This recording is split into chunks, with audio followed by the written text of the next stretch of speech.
Assalamualaikum warahmatullahi wabarakatuh. Perkenalkan, nama saya Oktay Rantara dengan NIM 2005106010 dari Pendidikan Jasmani 2020 kelas A.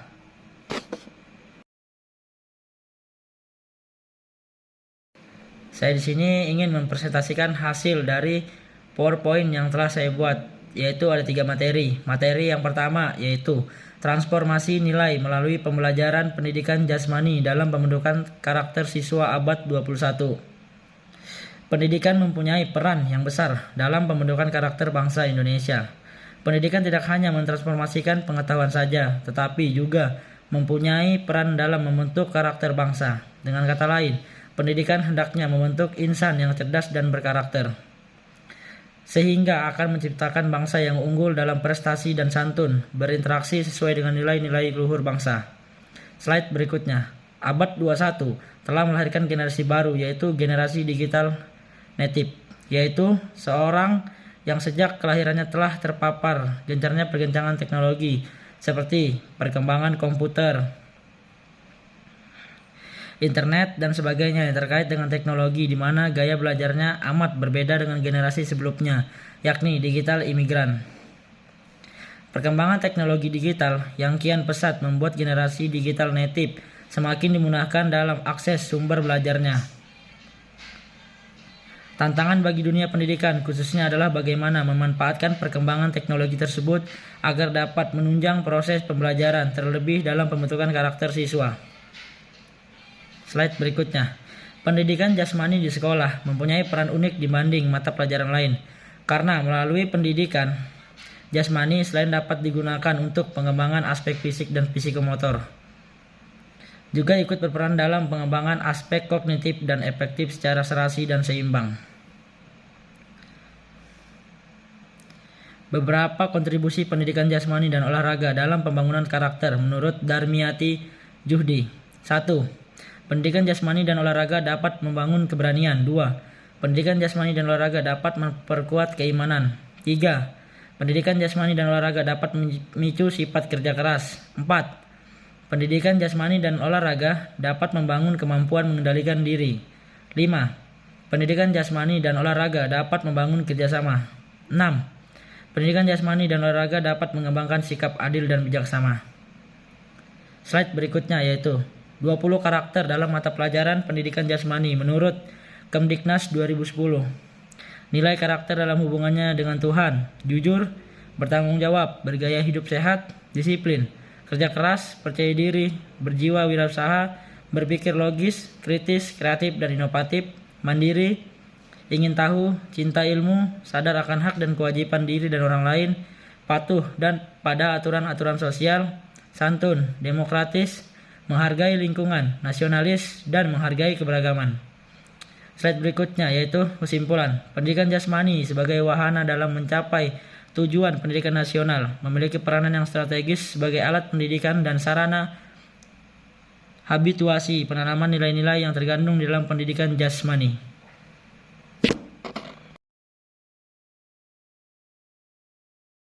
Materi yang kedua yaitu pengembangan media pembelajaran PJOK berbasis ICT di SMP.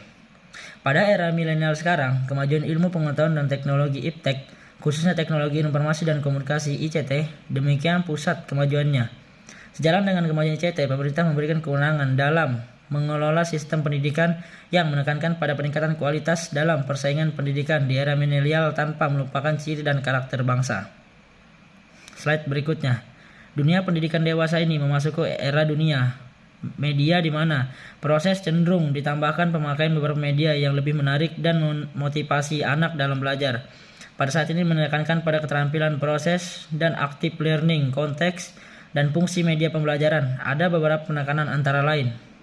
Yang pertama, media sebagai alat untuk proses pembelajaran lebih efektif. 2. Mempercepat proses belajar mengajar. 3. Lebih meningkatkan kualitas proses belajar saat mengajar. 4. Mengkroket sesuatu yang abstrak sehingga dapat mengurangi terjadinya penafsiran verbalisme yang keliru. Slide berikutnya. Penafsiran ini harus dibangun pada waktu penanaman konsep mulai dari jenjang pendidikan dasar sampai dengan pendidikan tingkat atas, khusus dalam bidang pendidikan jasmani, olahraga, dan kesehatan. Penanaman konsep belajar gerak motor learning harus mendapatkan perhatian secara khusus karena penyampaian belajar gerak motor learning secara konvensional akan membosankan dan tidak menimbulkan motivasi belajar peserta didik. Pengembangan model pembelajaran menjadi keharusan dalam zaman milenium supaya menimbulkan ketertarikan dan memotivasi peserta didik dalam proses belajar mengajar. Slide berikutnya yaitu penelitian pengembangan model pembelajaran pendidikan jasmani, olahraga, dan kesehatan ini menjadi sangat penting karena 1. Membantu guru dalam memberi pesan dalam proses belajar mengajar. 2. Membantu peserta didik dalam menerima pesan dalam proses belajar mengajar. 3. Guru tak usah berulang kali membuat media pembelajaran yang sama dari tahun ke tahun. 4. Materi dan media pembelajaran yang menarik didapat dengan mudah. Slide berikutnya, media, yaitu Association for Education and Communication Technology mengartikan kata media sebagai segala bentuk dan saluran yang diperlukan untuk proses informasi. National Education Association mendefinisikan media sebagai segala benda yang dapat dimanipulasikan, dilihat, didengar, dibaca, atau dibicarakan beserta instrumen yang dipergunakan untuk kegiatan tersebut. Slide berikutnya, manfaat media pembelajaran. 1. Media pembelajaran dapat memperjelas penyajian pesan dan informasi sehingga dapat memperlancar proses dan hasil belajar. 2. Media pembelajaran dapat meningkatkan dan mengarahkan perhatian siswa sehingga dapat menimbulkan motivasi belajar. Slide berikutnya. Bentuk-bentuk sumber belajar. Pertama, yaitu pesan, informasi, bahan ajar, cerita rakyat, dan sebagainya. Orang, guru, instruktur, siswa, ahli, narasumber, dan sebagainya. Bahan, buku, transparansi, film, dan sebagainya. Alat atau perlengkapan, komputer, radio, televisi, dan sebagainya. Pendekatan atau metode, diskusi, seminar, pemecahan masalah, dan sebagainya. Lingkungan, ruang kelas, studio, perpustakaan, aula, dan sebagainya. Jenis-jenis sumber belajar. 1. Sumber belajar yang dirancang. 2. Sumber belajar yang dimanfaatkan, yaitu sumber belajar yang tidak didesain khusus untuk keperluan pembelajaran dan keberadaannya dapat ditemukan, diterapkan, dan dimanfaatkan untuk keperluan pembelajaran. Slide berikutnya.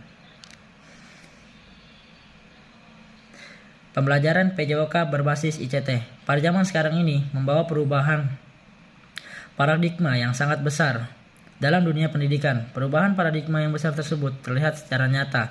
Salah satunya adalah hal media pembelajaran dan cara peserta didik kita dalam memahami materi yang baru secara cepat dan praktis. Salah satu contoh sederhana yang dapat kita amati adalah tidak ada lagi penggunaan media untuk presentasi pembelajaran dari papan tulis menjadi OHP, overhead projector, sampai penggunaan LCD projector.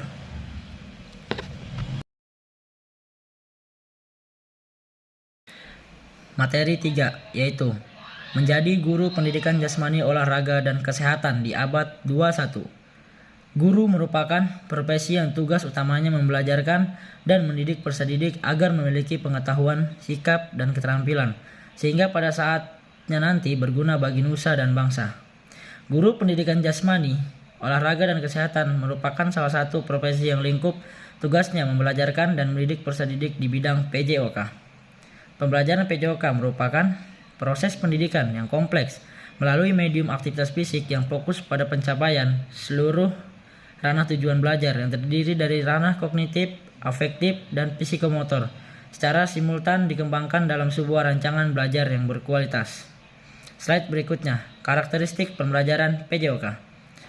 PJOK bertujuan untuk mengembangkan aspek kebugaran jasmani, keterampilan gerak, keterampilan berpikir kritis, keterampilan sosial, emosional, etika moral, dan aspek pola hidup sehat. Keberadaan PJOK telah diakui oleh pemerintah melalui Undang-Undang Republik Indonesia Nomor 20 Tahun 2003 tentang Sistem Pendidikan Nasional, bahwasannya mata pelajaran PJOK wajib diberikan mulai tingkat SD hingga SMA atau SMK dan sederajat. Slide berikutnya, karakteristik guru abad 21. Pada era abad 21, guru harus mampu memanfaatkan teknologi digital untuk mendesain pembelajaran yang kreatif dan inovatif. Karakteristik guru dalam abad 21 yaitu 1. Guru di samping sebagai fasilitator juga harus menjadi motivator dan inspirator. 2. Guru mampu mentransformasikan diri dalam era pedagogi siber, era digital. 3. Guru harus memiliki kemampuan untuk menulis. 4. Guru harus kreatif dan inovatif dalam mengembangkan metode, strategi, model belajar atau mencari pemecahan masalah-masalah belajar, sehingga meningkatkan kualitas pembelajaran berbasis TIK. 5. Guru harus mampu melakukan transformasi kultural. Karakteristik peserta didik abad 21. Situasi abad 21 seringkali diidentikan dengan masyarakat informasi yang ditandai oleh munculnya fenomena masyarakat digital. Peserta didik zaman sekarang lebih mudah karena adanya berbagai sumber, yaitu terutama Google. Kompetensi guru profesional. Peningkatan kualitas SDM merupakan fokus utama dalam rangka peningkatan mutu pendidikan guru PJOK sebagai pembelajar, dan pendidik memiliki tanggung jawab untuk mengembangkan kognitif, afektif, dan psikomotor peserta didik. Pengembangan guru PJOK abad 21. Peningkatan profesionalitas guru PJOK sebenarnya ditentukan oleh guru itu sendiri. Jika seorang guru ingin mengembangkan profesionalismenya, ada beberapa hal yang diperhatikan, yaitu 1. Memahami standar tuntunan profesi guru. 2. Mencapai kualifikasi dan kompetensi yang dipersyaratkan. 3. Membangun kesejahteraan melalui organisasi keilmuan dan organisasi profesi. 4. Mengembangkan etos kerja yang mengutamakan pelayanan bermutu tinggi. 5. Mengadopsi inovasi dan mengembangkan kreativitas. 5. Slide selanjutnya. Profesionalisme guru PJOK. Profesionalisme berasal dari profession, yang berarti pekerjaan. Profesionalisme berasal dari kata profesi, yang artinya suatu bidang pekerjaan yang ingin atau akan ditekuni oleh seseorang. Profesi adalah suatu jabatan, sedangkan profesional adalah kemampuan atau keahlian dalam memegang suatu jabatan tertentu. Sedangkan profesionalisme adalah jiwa dari suatu profesi dan profesional. Berdasarkan hal tersebut, profesionalitas guru PJOK dapat dicapai melalui upaya-upaya komprehensif dan terus-menerus dengan penguasaan bidang penjasorkes yang mumpuni dan kebutuhan akan keterampilan abad 21 serta kompetensi yang memadai. Mungkin kurang lebihnya mohon maaf dari materi yang bisa saya sampaikan dari presentasi ini.